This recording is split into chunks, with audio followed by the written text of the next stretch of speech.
Hello, everyone. As you are joining, we have a very large number of attendees signed up for this webinar today, which is great, but we will give everybody a chance to get in and then we will get started in a couple of minutes.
Again, thank you all for attending today's webinar.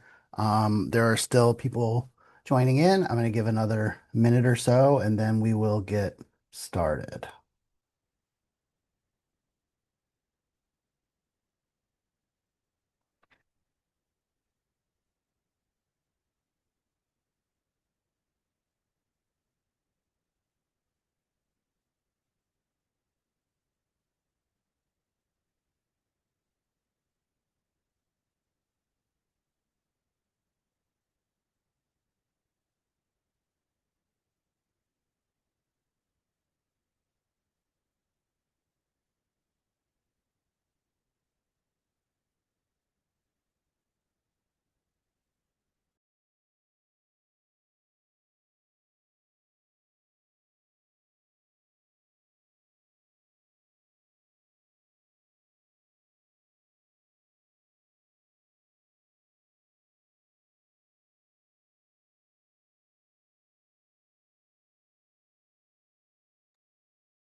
Okay, hello everyone. My name is Scott Horton. I'm with Horton Law PLLC, a law firm based outside of Buffalo in Orchard Park, New York. I've been practicing labor and employment law, representing employers for over 20 years now. And today I'm going to give a sort of situation-based presentation about employee leave. And there are going to be five particular situations that I'm going to discuss.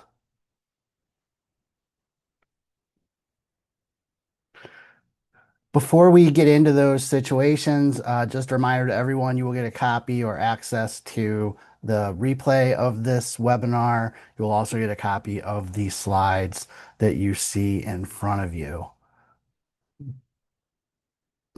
The leave situations we're going to be talking about today mostly relate to various medical issues as well as the parental leave provisions of the FMLA and New York's paid family leave law. Some of these issues would certainly apply in some ways to other forms of leave, but the biggest legal challenges seem to relate to medical issues. The different scenarios we're going to discuss in some ways build on each other. So we're not going to tackle the most complicated possible scenario all at once, but as we work through these, you should see how we can layer the different uh, leave conundrums, if you will, on top of each other. So the big legal issues that we're going to focus the most on throughout this presentation will be the Family and Medical Leave Act. So if you are in the public sector or in the private sector and have at least 50 employees, then your organization is covered by the Family and Medical Leave Act. Um, coverage of the entity does not necessarily mean that any employees are entitled to leave under the FMLA. But most of you that have 50 or more employees should be familiar with applying FMLA rights in some cases when employees have certain types of leave scenarios. We're not going to go into the nuts and bolts of qualifying for FMLA in this presentation, but I just want to lay the groundwork, especially for those of you who are in smaller organizations that don't yet have 50 employees.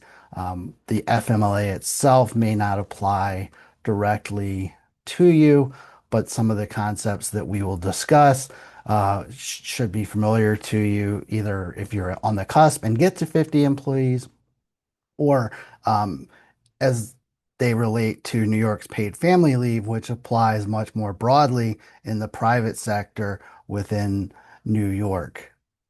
Also, on top of those statutory structures, with specific leave requirements, we have the ADA and the New York Human Rights Law, which in New York, I'm lumping the New York State and New York City human rights laws that both provide for reasonable accommodations for medical uh, relation, sorry, medical related conditions. Technically, the laws use the term disability, but under New York's human rights laws, disability is defined much more broadly than the ADA. So I usually just like to think of it as medical conditions of the employee themselves. Obviously, those accommodation rights don't extend directly to caring for a child or for birth, although those state and federal laws protect pregnancy-related conditions and allow for accommodations in those scenarios as well. So we're not going to necessarily break down all the distinctions between, again, each of these laws, but the general concept of reasonable accommodation is going to be significant to our discussion.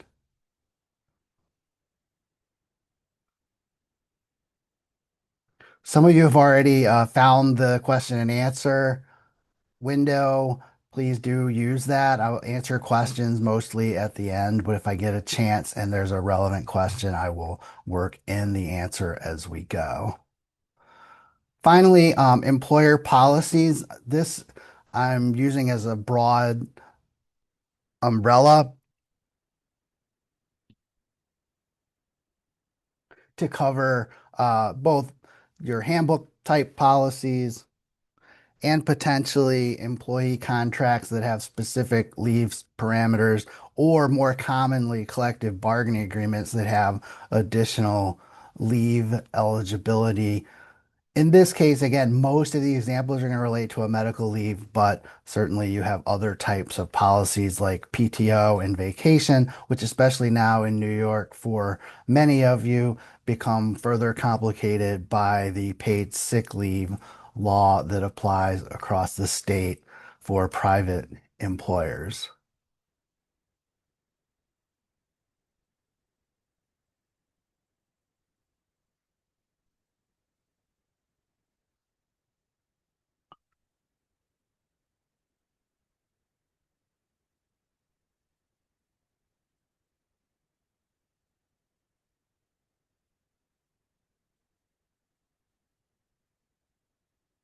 So we're going to move on now to me showing you what the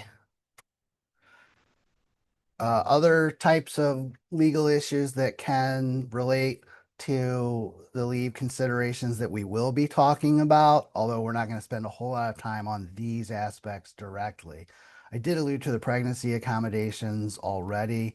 In most respects, those are going to be very similar to the disability accommodations. Then we have workers' compensation and disability insurance, or for those of you in the public sector, you may have issues with um, the civil service law, section 71, 72, and the leaves that relate to those statutory protections. The sick leave laws, as I referred to already, apply across New York State now And whether that's paid or unpaid leave depends on your size. And in New York City, there's a new unpaid leave requirement on top of the paid leave requirement. So this stuff is getting legislated at various levels and in very complex ways that are much more challenging than when I started representing employers 20 years ago, where it was really just the FMLA and the accommodation issues, along with the little bit of interplay of the workers' comp and disability issues. Just for reference, workers' compensation and the disability insurance requirements in New York State are not technically leave laws. They have a effect of operating as leave laws, but they don't guarantee people leave. They just guarantee people money when they cannot work due to medical conditions, whether they occurred at work or not, respectively. But if in effect they become leave protections because you're not allowed to discriminate or retaliate against anyone for using workers' compensation or disability insurance. Finally, I put discrimination laws here. I already mentioned the disability discrimination laws, those aspects of the ADA and the human rights laws. The final note I have on this slide really relates to other forms of discrimination and in consideration of the fact that you can't treat one protected category different from another with respect to your application of leave laws, whether that be on the basis of race, gender, sexual orientation, or any of the other categories that are covered by state or federal laws. So, real broadly, and then we're going to get right into the meat of the scenarios. The topics we're going to discuss, and hopefully you'll see how they interact, are these scenarios. One, I'm not asking for FMLA. Two, intermittent paid family leave. Three, FMLA is exhausted. What now? Four, out indefinitely. Those ambiguous doctor notes that don't really give you a clear picture of when the employee may be able to return to work. And then attendance policies and medical leave. So those are either your policy or again, maybe a collective bargaining agreement or contractual leave requirement.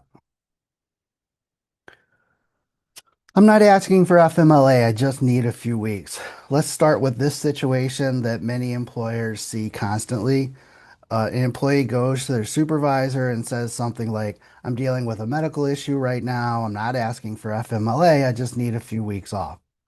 The supervisor wants to be supportive. Maybe the employee has been a strong performer. Maybe the supervisor doesn't want to make the situation more complicated than it needs to be. Either the employee is using vacation time or understands they won't be paid, so that doesn't seem to be an issue. So the supervisor responds with something like, okay, take the time you need and keep me posted. From the supervisor's perspective, that might seem like the right thing to do. But of course, for many of you experienced in HR, this is one of the most common ways that employers unintentionally create FMLA compliance problems, potentially among other forms of leave.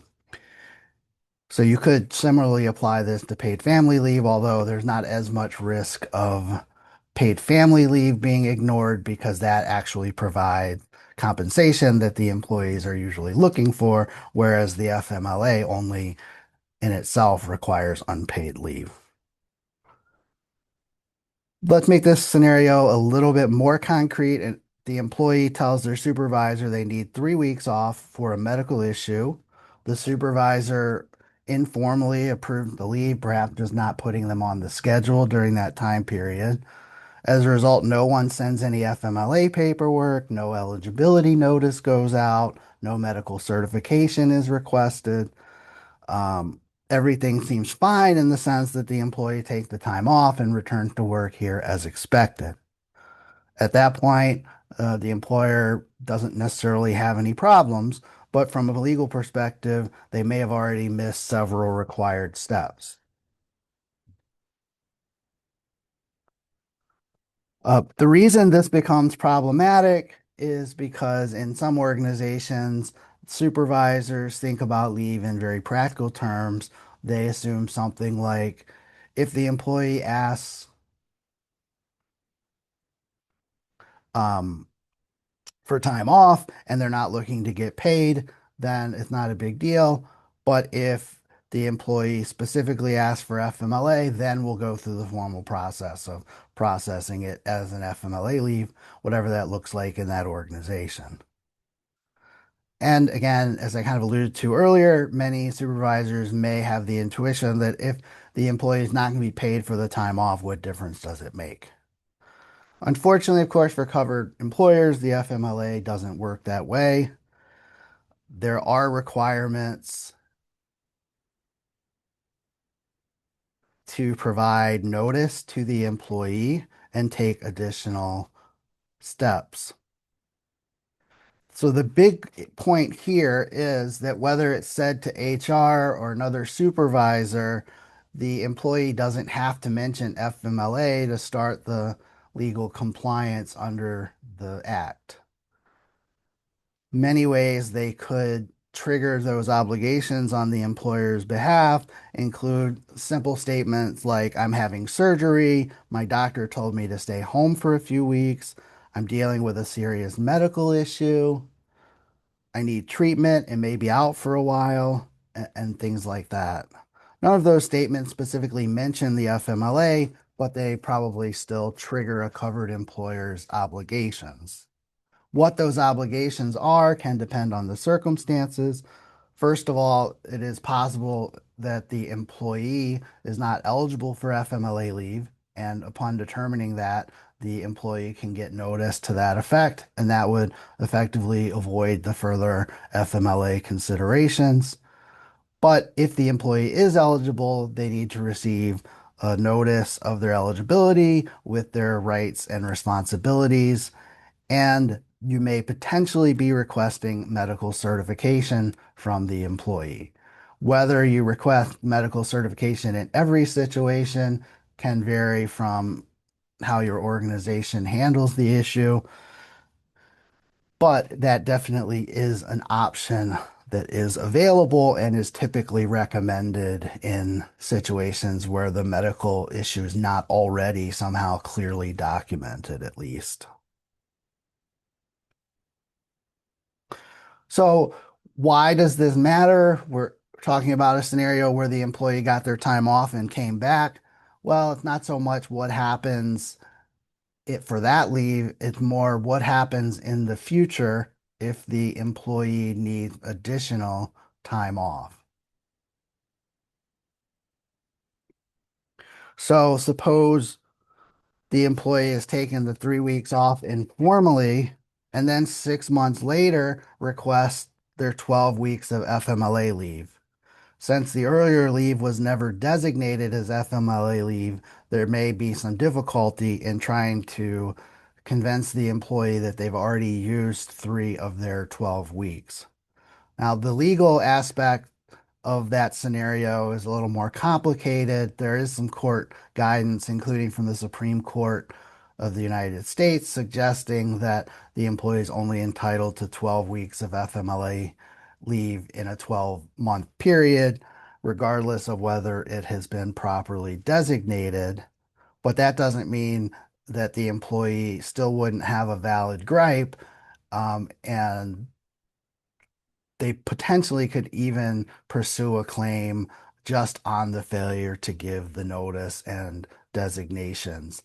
In many of those situations, I think the employers are going to end up deciding that they should just give the extra 12 weeks of properly documented leave, but the better path would have been to have followed the right process in the first place and not have any doubt to say now you only have 9 weeks left.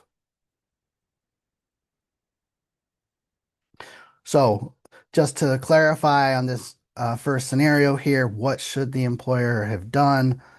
The key would be to not immediately decide at the supervisory level whether the employee should get time off or not. You need to trigger the proper process. In most Organizations, that's going to include a referral to human resources, or at least whichever person in management is responsible for administering those types of matters, such as leave and benefit time. So when a supervisor hears something like, I'm not asking for FMLA, I just need a few weeks off, that should be a particularly strong red flag that this needs to go through a more formal process. Even if they don't mention FMLA affirmatively or negatively, just saying I need a few weeks off for a medical reason would be enough that the proper channels should be followed. So the supervisor in these situations should say, thank you for letting me know. HR will follow up with you about leave options and any required paperwork. For example, that ensures that human resources, or again, the right management personnel, become involved early and can get out the proper FMLA notices and certification forms. At the end of the day, it should be the employer, not the employee, deciding what qualifies as FMLA leave or not.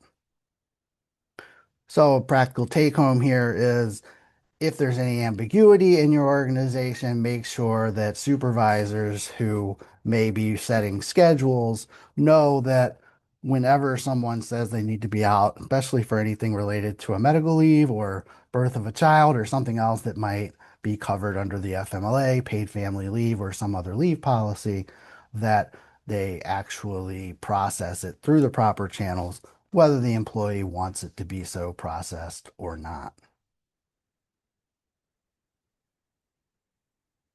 Now we're going to move to a different situation that's peculiar to New York employers and those that are subject to the paid family leave law, which typically won't include public sector employers unless you've opted into that program, which many of you have not for various good reasons, often including the fact that you already have collective bargaining agreements with most employees that provide relatively generous forms of comparable leave, but also because the state didn't want to put the same burdens on the government that it has put on the private sector, if we're being honest. So as we move into this next scenario, I just want you to think quickly about this question. An employee has to take bonding leave for a new child on 2 days per week for several months. In other words, instead of taking the time all at once, they want to take it a couple days at a time over a period of some weeks or months. Can the employer require the employee to take the leave in one continuous block? Think to yourself whether they can or can't, whether maybe it depends for some reason, or if you're just not sure. I just want you to form your thought process on that, and then we will go forward and address a situation related to that.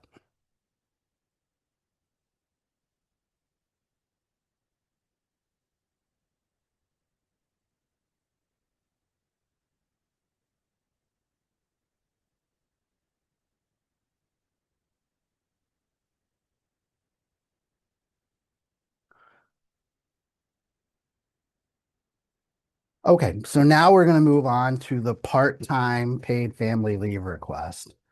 Of course, what we're talking about here is also referred to as intermittent leave because that is a specific term that was created under the FMLA over 30 years ago and now has been applied in other situations, including New York's paid family leave law. Though the New York paid family leave has now been around for almost a decade, there still is sometimes confusion between how it interacts with the FMLA and this intermittent leave scenario, especially for the birth of a new child or adoption, is something that is definitely different under the state law compared to the federal. The key issue here is to understand how the difference of intermittent leave under the paid family leave and the FMLA should be handled in the case, particularly of the child bonding leave. Under The FMLA, an employer could say, no, you have to take this leave all at once. You have 12 weeks and you have to take it for 12 consecutive weeks. You don't necessarily have to start it immediately upon the birth of the child, but once you do start it, you have to take it consecutively. In New York, under the paid family leave law, you do not have that same discretion. The employee has the right to use the leave intermittently.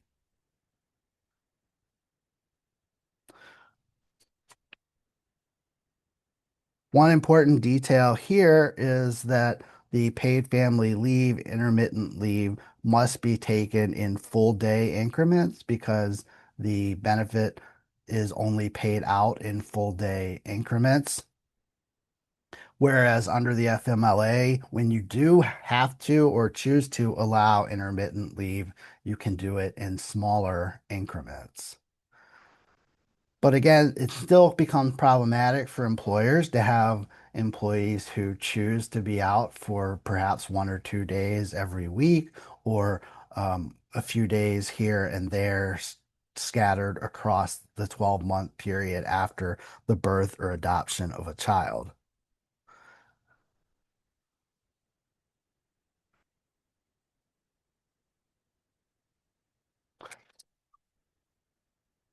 So, though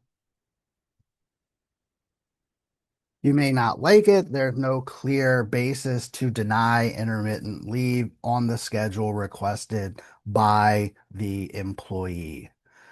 This again is somewhat different than the intermittent leave for medical related reasons because there you can require certification in some cases of when the leave is necessary.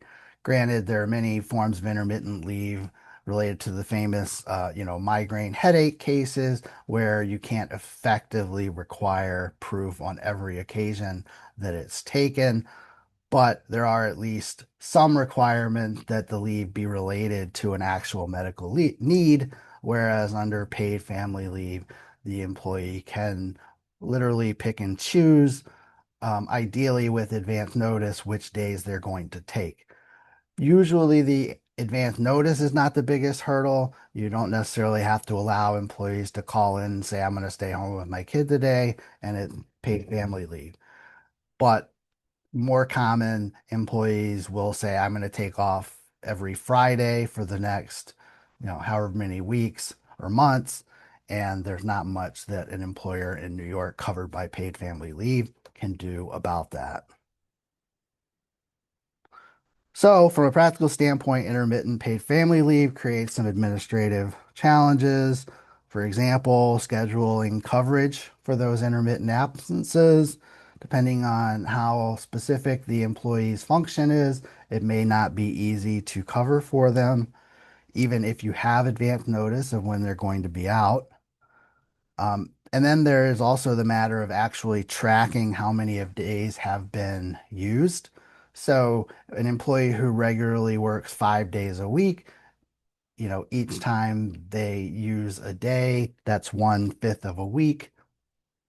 But if you have an employee who is using uh, intermittent paid family leave who normally works less than 5 days a week, for some reason, say they only work 3 days a week, then they are only entitled to 36 days of paid family leave, sorry, instead of the 60 that a 5 day per week employee would be entitled to. It gets more complicated, of course, when you have employees who work different number of days in different weeks, in which case the law suggests that you should be taking an average. But one way or the other, you need to make sure that you are tracking it properly and that the employee is not getting to take more time than they are supposed to. Of course, the paid benefit that goes to the employee is typically being processed through the insurance company, and that also means there has to be a proper coordination between the insurance company and the employer to determine when the employee was actually taking paid family leave. Again, a further complication that doesn't as readily exist all the time when the leave is used continuously.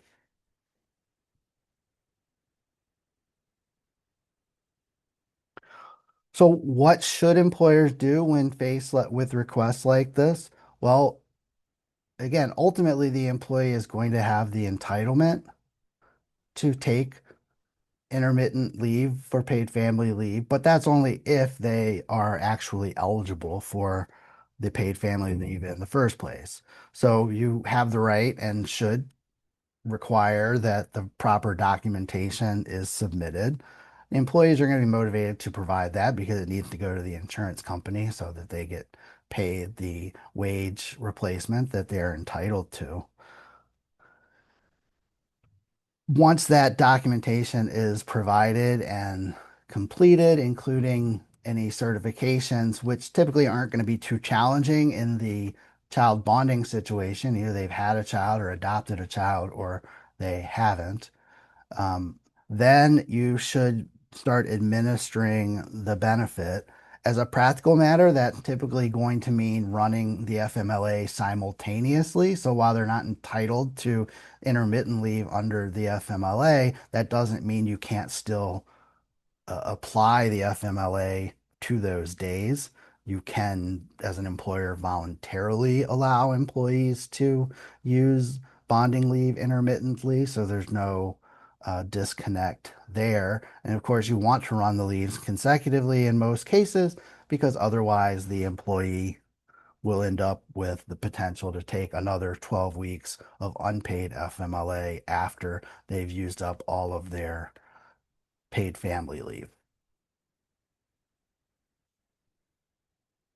Now, the bigger practical problems become that the employer has to figure out how to handle the employee working on certain days of the week. In many cases, it's not that challenging.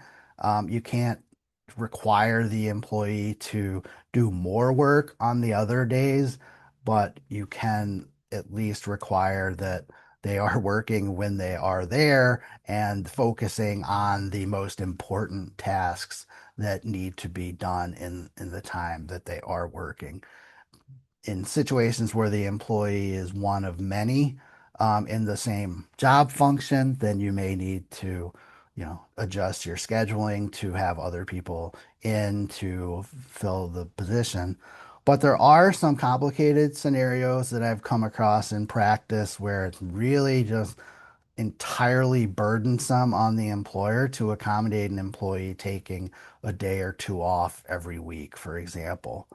Um, I've run across one situation where the employee had to travel for their job and they were effectively wanting to take off 1 or 2 days a week that would make it impossible for them to do the travel that's necessary. Um, and again, the employee has the right to the leave. You can't, there's nothing specifically in the paid family leave law that allows you to say, well, because we can't make this work, you don't get the time. So I encourage you to try to work with the employees in that situation to make it agreeable how you're going to manage the situation and still allow the job to be done. But I would be cautious at the end of the day of telling an employee you can't take paid family leave. You would need to find a way to allow them to take the time off, even if that means intermittently, if they have the legal right to do so.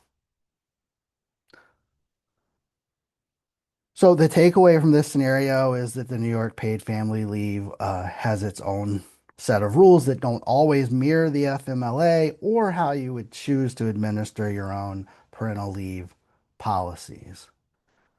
Understanding that is important, and it relates to other statutory leave entitlements that have differing sets of parameters that must be followed as well. So now we're going to move on to a different situation that provides complications under the FMLA. And instead of interacting with the paid family leave law, is going to interact with the accommodations laws.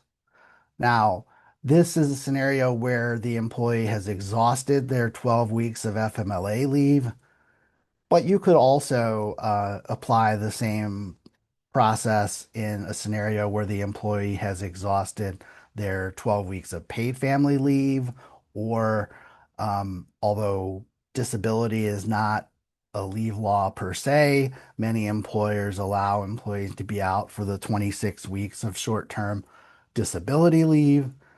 If you allow that, the same analysis should apply that just because that time is up doesn't mean that the employer can automatically terminate the employee if they're not immediately able to return to work.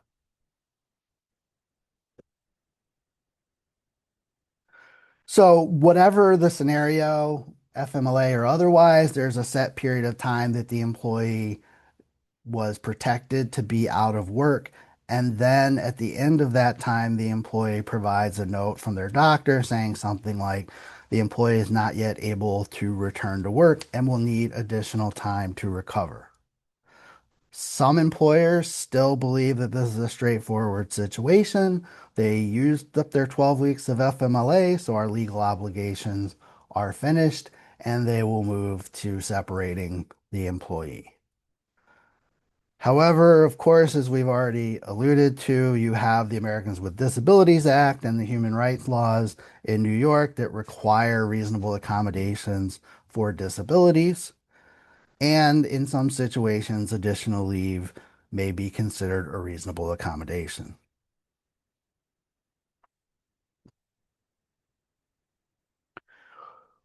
This is confusing for some employers, not those of you who are very experienced in HR and dealing with the FMLA, perhaps, but the biggest problem is that the FMLA and some of the other statutory leave programs are so carefully structured that they can be applied relatively rigidly in most scenarios, but the accommodation laws are not so specific. They're not even written with leave in mind, but they've certainly been interpreted over the years to sometimes and often in many occasions require that the employer at least consider whether additional time off from work can and should be allowed.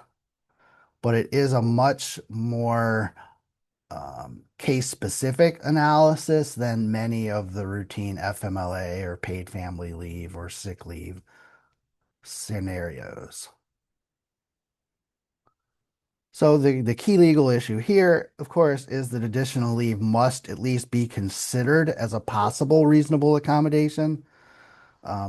Courts and certainly the agencies have repeatedly recognized that a finite period of additional leave may qualify as a reasonable accommodation in some situations.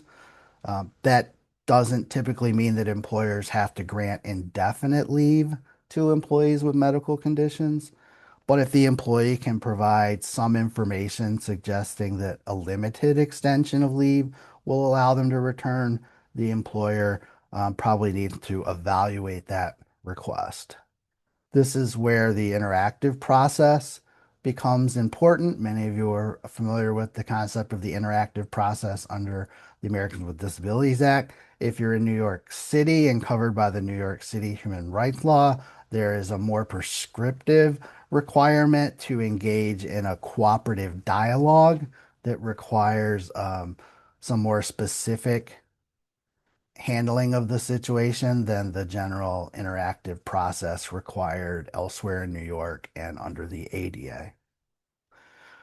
But ultimately, the concept is the same. When an employee indicates they need additional time off because of a medical condition, the employer needs to engage in this process in which they will they will participate in some form of communication or back and forth with the employee to determine the employee's limitations, the expected duration of the condition, and whether additional leave might enable the employee to return. So the legal requirement is that the employee is entitled to reasonable accommodations that will allow them to perform the essential functions of their job if there is one, and that those accommodations don't provide an undue hardship. The combination of those factors, again, makes these very case by case decisions.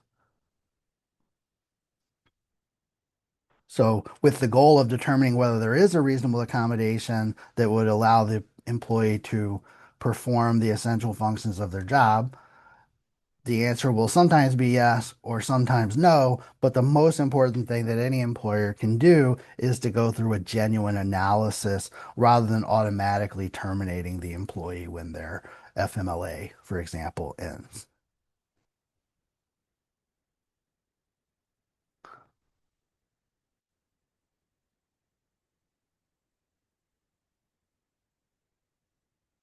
So, what should employers do in this scenario? Well, obviously, first recognize that just because the FMLA time is up, that doesn't mean that the employee has lost their right to return to work. Then you have to determine whether the employee is entitled to consideration under those disability accommodation laws. In most cases, especially in New York, the default is going to be that you do need to engage in that consideration. If we were talking about another state where only the ADA or a similar state law applied and the definition of disability was not as broad as it is in New York, then you might more readily determine that this isn't a quote unquote disability scenario, so we don't have to consider accommodations. But since just about anything qualifies as a disability in New York, you probably are just jumping straight to the accommodation analysis.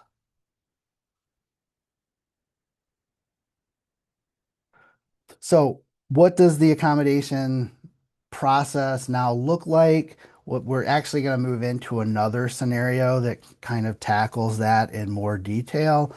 So, the take home at this point is really just on understanding that we're going to need to do something as an employer to find out how long the employee really needs to be out or whether they really need to be out at all in the first place, and then make the decision of whether that's reasonable and whether we can afford to accommodate it. Which brings us to the general out indefinitely doctor note and whether this relates to a post FMLA exhaustion or just running out of paid sick leave, for example, in New York for smaller organizations that aren't subject to the FMLA or whatever it may be, any situation where an employee doesn't have a clearly protected right to time off, but has given some indication that they need to be out of work for a medical condition, that is when you're going to need to make sure you are satisfying the reasonable accommodation analysis.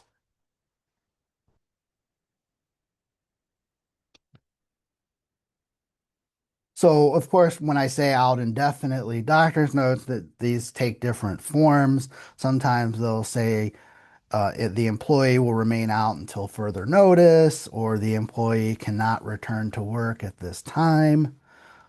Sometimes, among other things, they'll say that the return date is unknown, or something like the employee will be evaluated at their next appointment, and there may or may not be an indication of when that next appointment is going to be.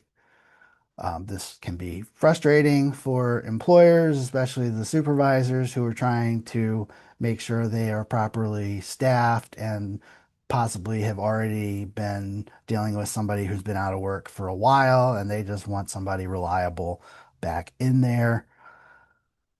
But again, there are legal obligations to consider, and while the employee is certainly not entitled to unlimited leave time off, they may be entitled to some more time off, and the company's responsibility is to figure out whether they are and how much time that would be.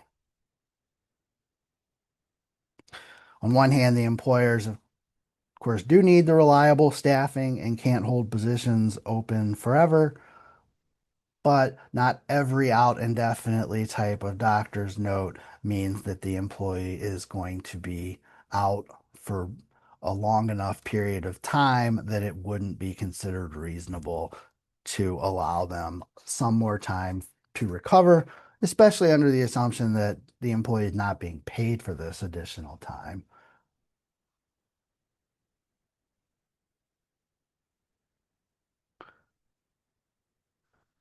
So courts have generally recognized that a finite period of leave can be a reasonable accommodation under some circumstances. For example, if a doctor says the employee will likely be able to return in 4 weeks, that gives the employer a tangible time frame to evaluate. It's the indefinite, open-ended, or long duration scenarios that become more problematic. Granted, in some cases, 4 more weeks certainly seems like a burden, but often the employee is going to be entitled to that period of time as an accommodation once you do the analysis, unless their role is so critical and the only way the company can move forward is to replace them permanently. Many employers wonder, well, how long do I have to let the employee stay out? And of course, the reality is there's no bright line standard here. It's what's reasonable under the circumstances. Many employers have policies that say if the employee's been out for 6 months or 12 months, then we are going to terminate if you don't return. Those policies, especially by the EEOC and the New York Human Rights Agencies, have been deemed potentially unlawful, especially if they're applied rigidly. Even at the end of those periods, the employer should be making some analysis of when and whether the employee would be able to return. If you've allowed someone to be out for 6 months or 12 months and they can return in 2 weeks, then it may be considered unreasonable to deny them an additional 2 weeks off.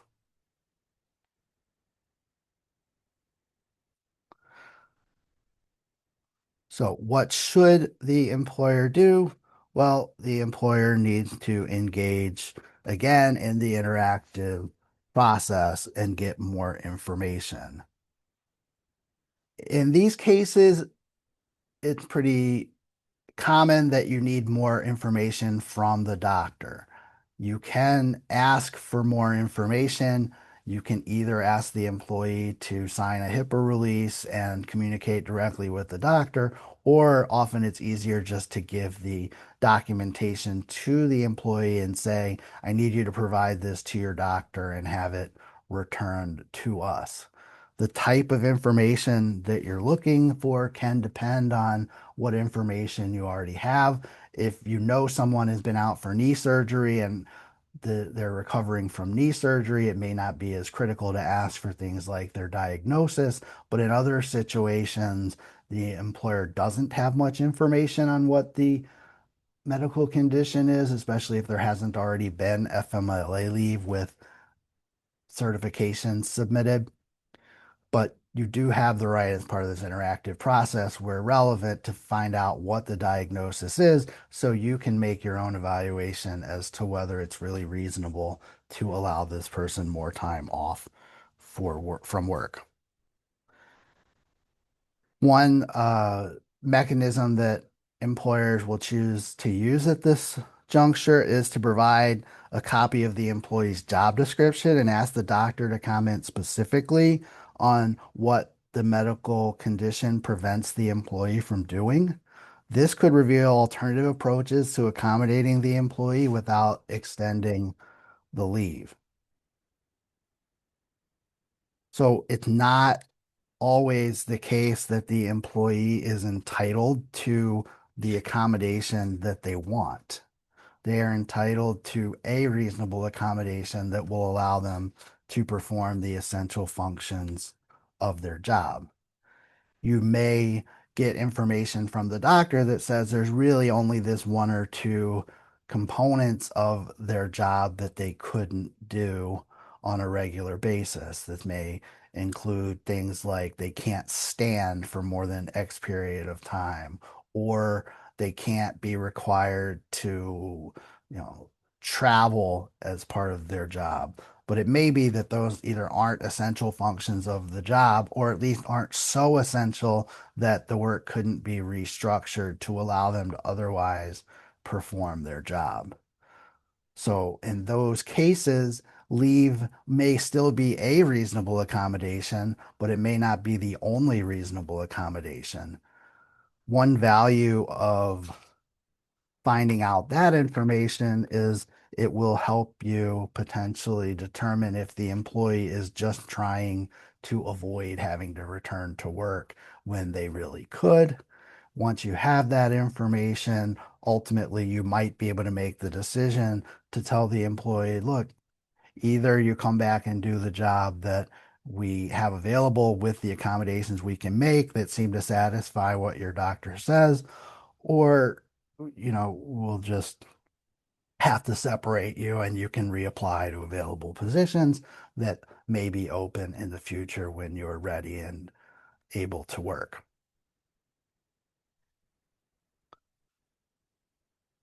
The final scenario that I want to move to next goes into the interactions with the attendance policies and some of these various leave laws. So when I say attendance policies, this ranges from relatively general work rules or provisions in your employee handbook that say employees must maintain regular attendance or avoid absences and tardiness or the like. Or it could include much more specific systems of allocating points for whether it be excused versus unexcused absences, tardiness, and of different durations, etc. So some employers have these point-based attendance policies, other employers don't, but obviously everyone at some point would determine that it's not acceptable for an employee to just not show up to work. So the legal issues that we run into here depend on which laws we could potentially be violating. If we take the example of a point-based attendance system, historically, employers like these on the notion that every time you're absent, it counts as an occurrence. And once you get a certain number of occurrences, you're going to be disciplined and potentially terminated after enough occurrences. And it doesn't matter whether you were sick or had other good reasons for not being here. Under the various statutory leave laws that many of you are now subject to, you can't count points for days where people are not working because of one of those protected absences.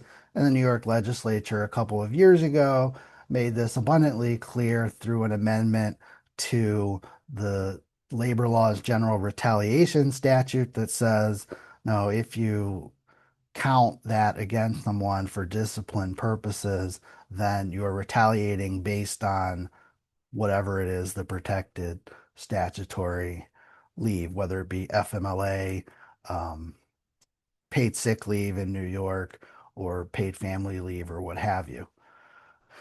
In reality, all of those laws probably already implicitly made that a retaliation claim, or under the FMLA, there's reference to interference claims.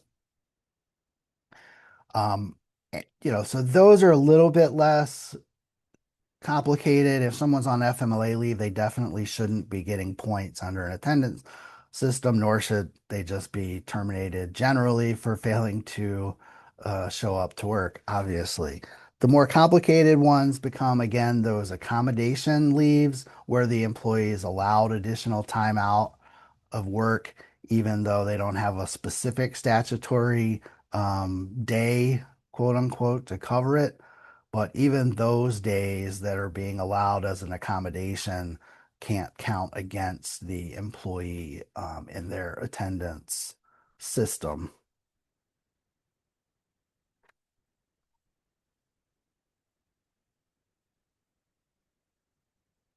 Again, all of these scenarios, you can see how they could interact with each other. And often the proper response is ultimately what we have here in front of us.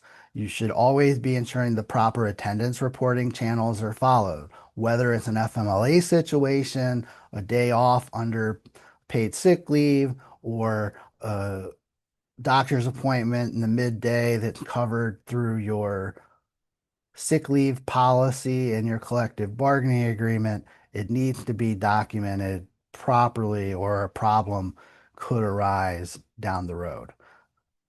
Granted, there are a lot of exempt employees for whom you're not tracking time very carefully on a minute by minute, hour by hour, or even necessarily day by day basis.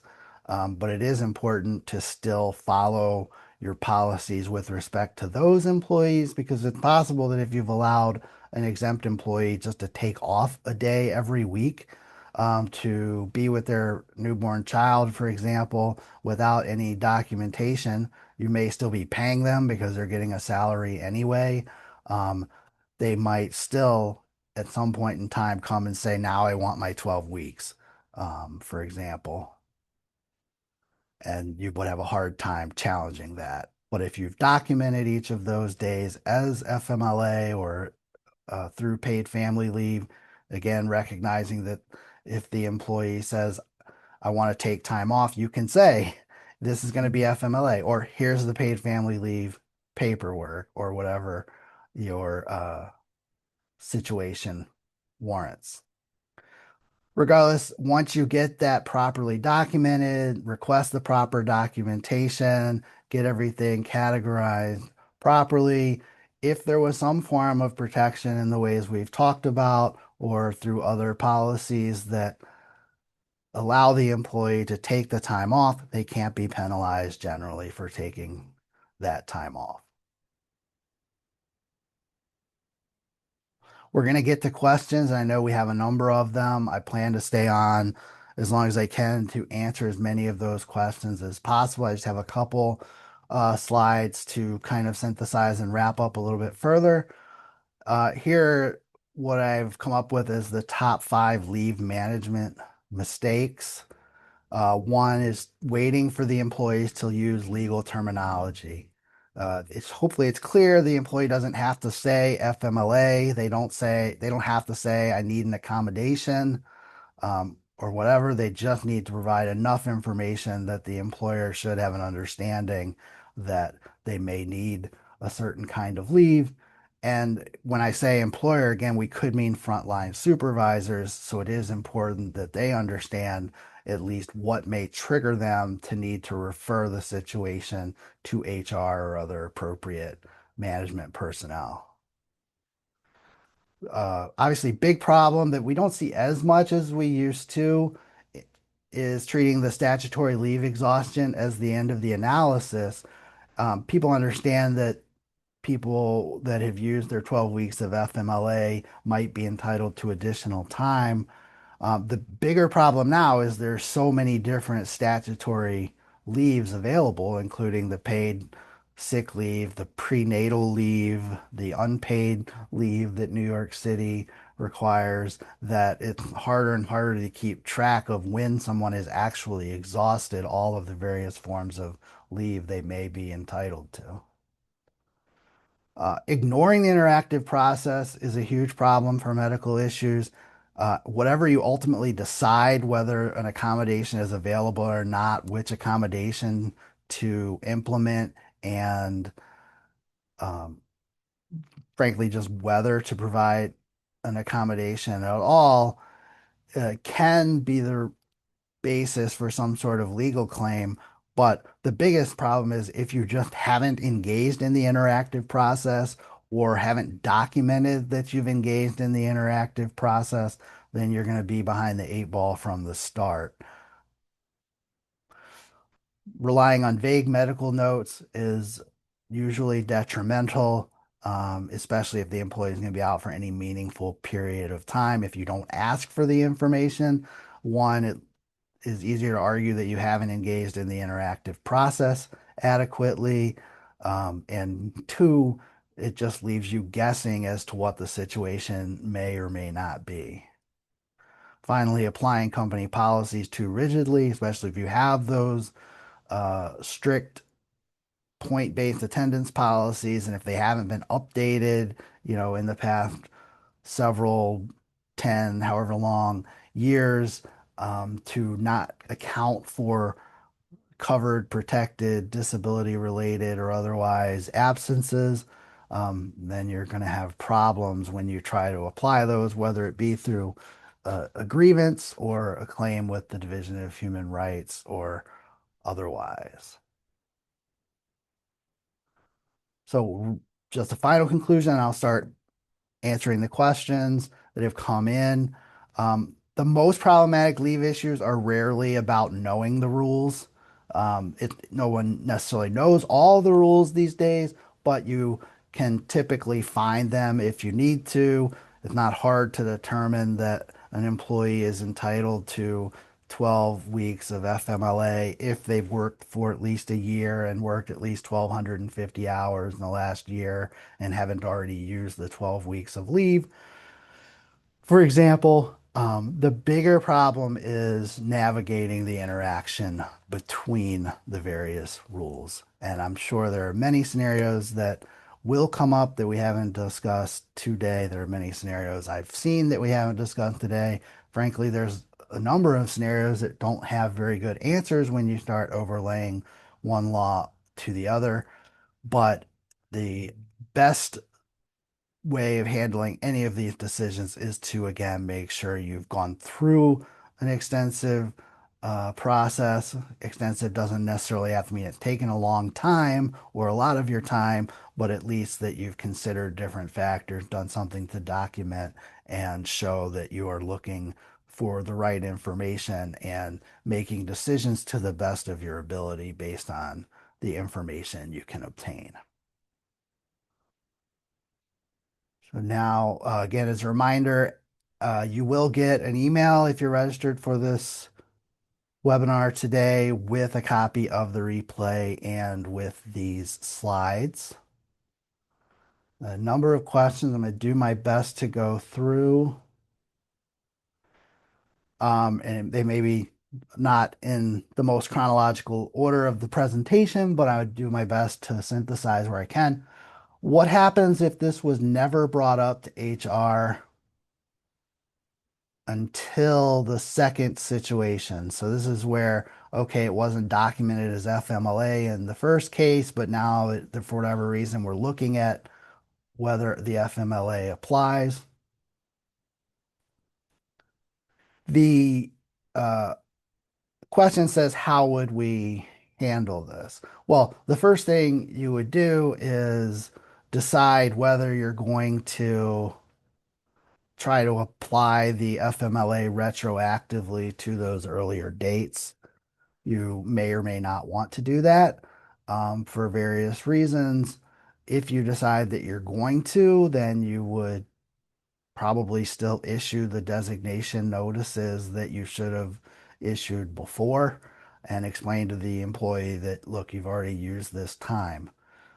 Again, they might challenge that, and you wouldn't have the best presentation if they did pursue it, but you would have a basis for arguing that you are entitled to do that. The bigger problem is, now what's going to happen is the employee not going to get time off at all, or are they going to get the time off anyway because they have a medical condition and you'd need to accommodate it?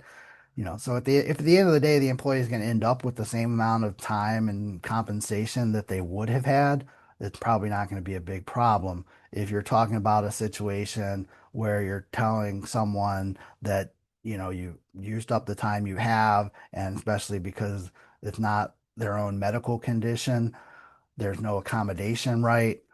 And so now they're just not going to be able to take that time off from work. They're going to presumably have more motivation to try to challenge that decision in some way, shape, or form. If the FMLA is involved, then they can contact the Federal Department of Labor and get them involved with an investigation. They could file a lawsuit. All of those are relatively rare under those circumstances. So that's about all I can say in a general matter, but those are some of the options.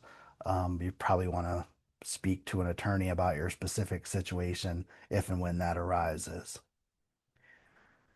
What is the advantage, if any, to run FMLA concurrently with paid family leave and or short-term disability? The advantage of running the FMLA concurrently with any other form of leave is that you limit the amount of additional time the employee can take off. So once the FMLA is exhausted, they may or may not have some other basis to take time off, but they wouldn't have the FMLA to rely on. In the medical accommodation scenario, the employee's own medical condition, you may have to give them unpaid time off, even if they've otherwise exhausted the FMLA and whatever other time they have. But if they are taking it to care for a family member or to bond with their child, then you typically wouldn't have an accommodation obligation and they just wouldn't have a legal right to the time. You could determine to give them time um, on an unpaid basis as a matter of company discretion, as long as there's not discriminatory treatment there. Um, but typically, the assumption is that employers would rather their employees not have extra time off that they didn't have to give them. What constitutes retaliation under the New York State sick leave? You can be absent without notice for up to 56 hours per year with no consequences. Is that true? I'd say yes, it is true. It's not to say that they always have the right to be absent without notice for up to 56 hours per year. They're supposed to give, reasonable notice when they can, and they're supposed to be using it for one of the many covered um, circumstances. But certainly it is hard to police whether someone was actually not feeling well the day they took sick leave. It's going to be really hard to tell whether they actually had an upset stomach that morning or not, for example. But if you can prove that the employee was malingering and claiming that they were sick when they really weren't, then you could discipline them for that. They could claim retaliation, and then it would be, a factual challenge. So, yes, it is difficult. In effect, it can certainly feel like they're entitled to up to 56 hours per year of paid time off, but technically, are they using the leave properly or are they not? Otherwise, more generally, you know, if you were to say terminate an employee who had just used up a big stretch of sick leave and you're claiming it was for some other reason, performance, what have you, then they could claim retaliation, in which case you may be looking at whether there are other employees whose behavior or performance was similar but hadn't just used paid sick leave.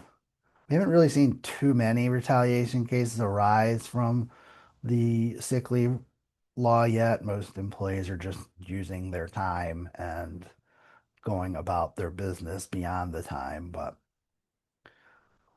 that's along the lines of how it would be analyzed. If not FMLA eligible, wouldn't employer be required to engage in the interactive process of reasonable accommodation? I think that question was asked before we talked about reasonable accommodations more extensively, so hopefully we covered that. During FMLA are health and other benefits suspended? No, the FMLA protects the health insurance continuation. So that is one of the key statutory aspects, that you do have to maintain health insurance as if the employee is still actively employed.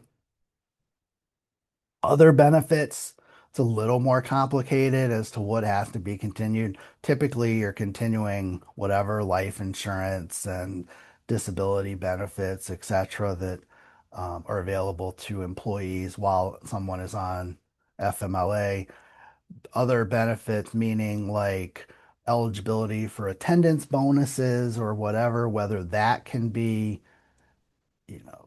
pierced because they weren't there for FMLA becomes a more complicated analysis. But the main insurance type benefits have to be continued. Employees that have a contribution to their health insurance, which is most all employees these days, even though it wasn't necessarily when the FMLA was first enacted, still have to make their contribution, and there are sort of guidelines on how that can happen. Normally, the employer is better off continuing the coverage one way or the other, and then, if necessary, taking the employee's premium contribution out of future pay when they return. But um, but generally, yes, they're entitled to continue those benefits.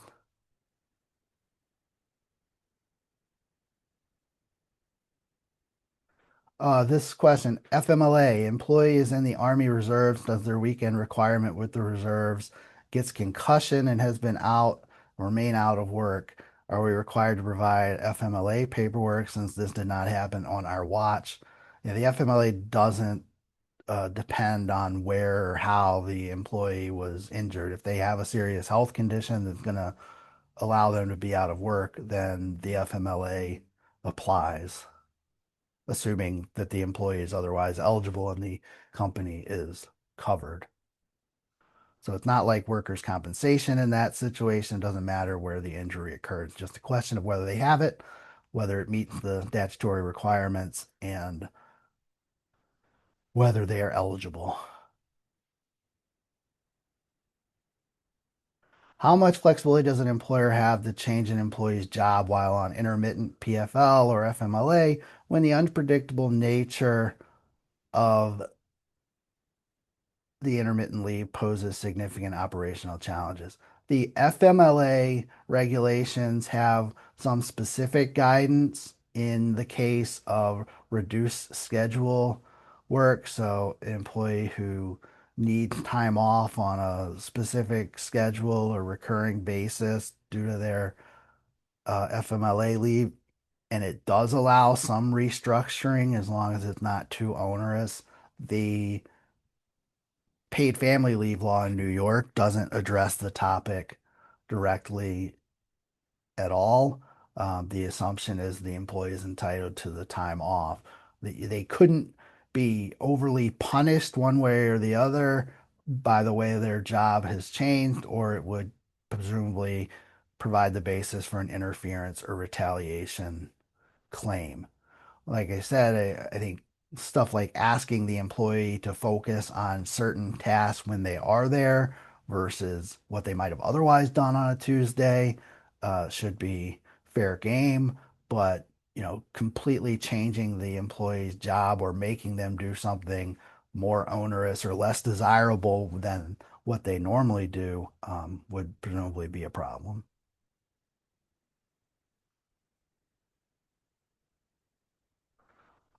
Question about bonding leave on an intermittent basis under the FMLA, yes, you can allow it, but you don't have to. Just make sure you're not discriminating on some other basis for that type of situation. If you're not covered by paid family leave or the employee not entitled to it for whatever reason, then you don't have to agree to it. That is a New York paid family leave specific distinction from FMLA. There's the question that I tried to allude to about short-term and long-term disability. The short-term and long-term disability insurance coverages are not statutory leaves. Uh, in effect, they don't give the employee the right to be out of work. They do effectively give some protection, again, because you can't discriminate or retaliate against someone for using those benefits. So if you have another reason to terminate someone who happens to be out on short-term or long-term disability, which could even include the fact that they're going to be out indefinitely, then you can terminate them, which is different than the FMLA or paid family leave, for example. So if you know someone on short-term disability or long-term disability isn't going to be able to return to work for an incredibly long period of time, then there's no reason they couldn't potentially be terminated. That's not going to prevent them from recovering whatever insurance benefits that they're entitled to recover. Are health insurance benefits provided while on short-term disability? Well, they are if the FMLA also applies or um, some other company policy gives them that time off, in which case they need to be treated like other employees in that situation.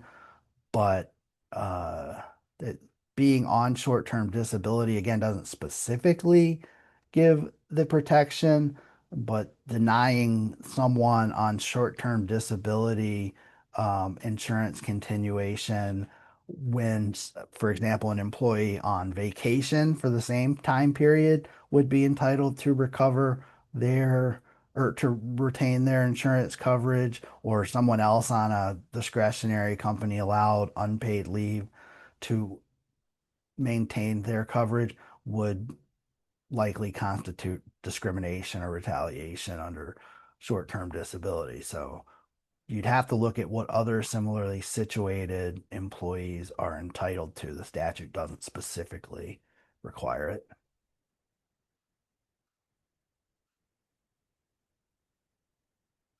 Would it be considered reasonable to grant a reduced scheduled leave as an accommodation when they have FMLA entitlements available but choose not to use them? In a certain sense, employees can't choose not to use the FMLA. The employer can designate qualifying leave as FMLA leave, whether the employee likes it or not, whether they provide any documentation or not. It's not up to the employee. They may not provide enough information to allow the employer to know whether they need it. Technically, in those situations, the employee could be disciplined for not providing the required information, for example. So those get kind of complicated. Grant a reduced scheduled leave. So yeah, ultimately accommodations can be uh, dictated by the employer as long as you're confident that you can prove that it was a reasonable accommodation that enabled the employee to perform the essential functions of their job. It's hard for me to say more beyond that in response to that question, because it would be more case by case. If someone advises their spouse will be having a baby but are not going to take PFL because they don't want to take the pay cut, they're just going to use a week of vacation, do we still have to fill out the leave documents? Um, no. If they have the vacation time, they can take the vacation time. You could potentially still designate it as FMLA leave in that scenario, although if they're just taking vacation for a week, it's not typically done one way or the other. If you know they're having a baby and they're taking the time off, you need to provide the FMLA paperwork technically. Um, as far as paid family leave, though, the employee who doesn't want to get paid because they're going to get paid more for vacation probably isn't obligated to receive the paid family leave. In that situation, however, the employer probably would have the right to have the benefits paid to the employee and then only pay the employee the difference. But for other complicated reasons, this can actually depend on whether the FMLA applies or not. As a practical matter, I would say often in that limited situation where we're just talking about a week of vacation, it's just treated as the employee's on vacation. If it's a much longer period of time, then it becomes more important to work through the various documentation requirements.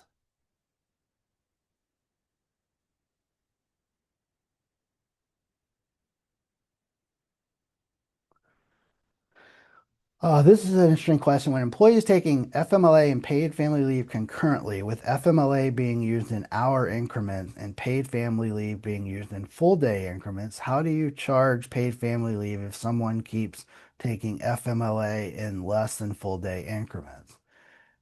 If they're taking the time off in less than a full day increment, then it may be FMLA leave, but not paid family leave.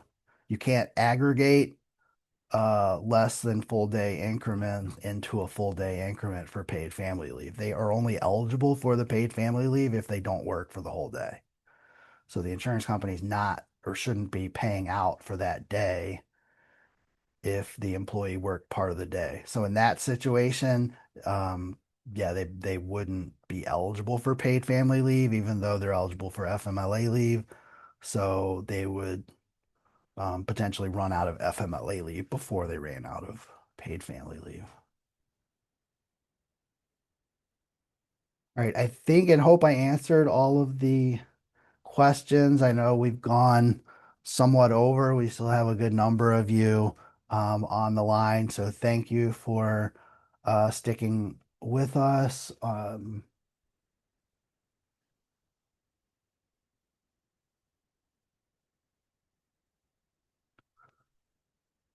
I did just see a couple more questions. I think we've probably addressed those in some respects already. So I'm going to go ahead and end here. If you have further questions, here's my contact information on the screen. If I didn't get to your question, follow up and I will do my best to provide an answer. Otherwise, I look forward to doing more webinars very soon, and you will hopefully get an email about that as well as the email following up on today's webinar with access to the replay and slide materials.